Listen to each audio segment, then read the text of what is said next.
کا ایک انوکھا واقعہ ہے۔ یہ واقعہ ہے فوج کے میجر کو پھانسی دلانے والی مائی جندو کے حوالے سے۔ یہ 5 جون 1992 تھا۔ ٹنڈو بہاول سندھ کے گاؤں میں ایک حاضر سروس میجر ارشد جمیل نے پاک فوج کے دستے کے ساتھ چھاپا مار کر 9 کسانوں کو گاڑیوں میں بٹھایا اور جامشورو کے نزدیک دریائے سندھ کے کنارے لے جا کر گولیاں مار کر قتل کر دیا۔ فوج نے الزام لگایا کہ یہ افراد دہشت گرد تھے اور ان کا تعلق بھارت کے خفیہ ادارے را سے تھا۔ لاشیں گاؤں آئیں تو نہ صرف گاؤں بلکہ پورے علاقے میں کوہرام مچ گیا۔ ہر ماں اپنے بیٹے کی لاش پر ماتم کر رہی تھی۔ ان کے بین دل دہلا رہے تھے۔ ان ماؤں میں ایک 72 سال کی بوڑھی عورت مائی جندو بھی تھی۔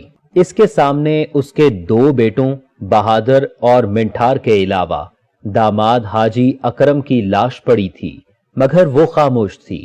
عورتیں اسے بین کرنے پر اکسا رہی تھی۔ مائی جندو سکتے کے عالم میں بیٹوں اور داماد کے سفید ہو گئے چہرے دیکھے جا رہی تھی۔ ہر شخص کہہ رہا تھا کہ خاموشی سے میتیں دفنا دی جائیں۔ قاتل بہت طاقتور تھے۔ ان غریب ہاریوں کا ایسی طاقت والوں سے کیا مقابلہ؟ مائی جندو کو بار بار رونے کے لیے کہا گیا تو اس نے وحشت ناک نگاہوں سے میتوں کی طرف دیکھا اور بولی، بس۔ مائی جندو ایک ہی بار روئے گی جب بیٹوں کے قاتل کو پھانسی کے پھندے میں لٹکتا دیکھے گی۔ سب جانتے تھے ایسا ممکن نہیں تھا، مگر آخر لوگ خاموش ہو گئے۔ مائی جندو کی بیٹیاں کرلا رہی تھی، مگر مائی جندو ساکت بیٹھی قتل ہونے والوں کو تکے جا رہی تھی۔ جنازے اٹھے تو مائی جندو نے سر کی چادر کمر سے باندھی، سیدھی کھڑی ہوئی اور لہو ہوتے جگر کے ساتھ بیٹوں کو الوداع کیا۔ مسئلہ یہ تھا، یہ ٹنڈو بہاول اندرون سندھ کا ایک دور دراز گاؤں تھا اور تب دریائے سندھ کے اس کنارے پر قتل ہونے والوں کی ویڈیو بنانے کے لیے موبائل کیمرہ بھی نہیں آیا تھا۔ ملک اور سندھ بھر میں خبر چلی کہ دشمن کے ایجنٹ مار کر ملک کو بڑے نقصان سے بچا لیا گیا۔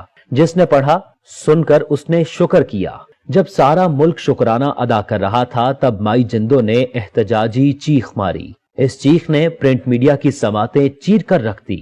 مائی جندو بوڑھی تھی، جسمانی لحاظ سے کمزور، مگر وہ 3 مقتولوں کی ماں تھی۔ اس نے طاقت کے مراکز سے جنگ کا فیصلہ کیا اور اپنی 2 بیٹیوں کو ساتھ لے کر قاتلوں کے خلاف اعلان جنگ کر دیا۔ سوشل میڈیا کی غیر موجودگی میں یہ جنگ آسان نہ تھی، مگر نکارے بچ چکے تھے، کشتیاں جل چکی تھیں اور واپسی محال تھی۔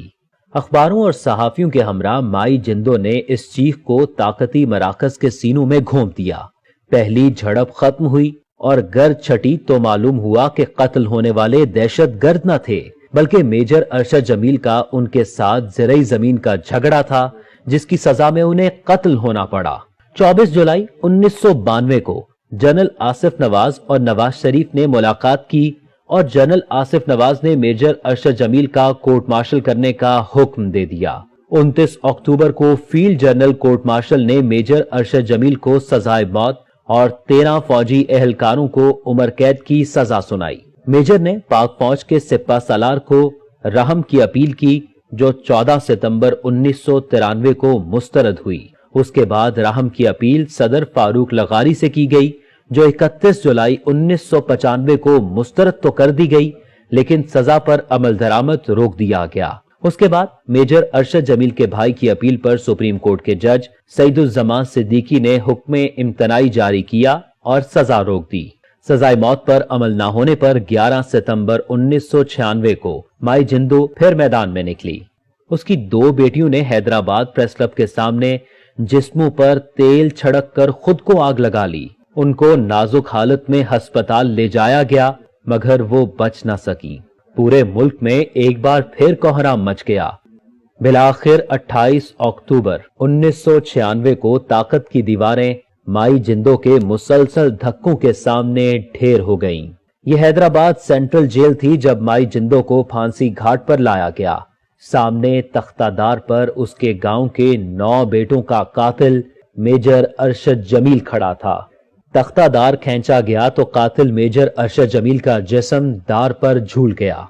این اسی وقت سامنے کھڑی مائی جندو کی بوڑھی مگر زور آور آنکھ سے ایک اشک نکلا اور اس کے رخسار کی جھریوں میں تحلیل ہو گیا۔ اس تاریخی واقعے سے یہ ثابت ہوتا ہے کہ ظلم جب حد سے بڑھ جاتا ہے تو مٹ جاتا ہے۔ مزید معلوماتی اور تاریخی ویڈیوز سے اپڈیٹ رہنے کے لیے ہمارے یوٹیوب چینل کو سبسکرائب کیجئے، بیل آئیکن کے بٹن کو کلک کیجئے، اس ویڈیو کو لائک کیجئے اور اپنے فیڈ بیک سے ضرور آگاہ کیجئے گا۔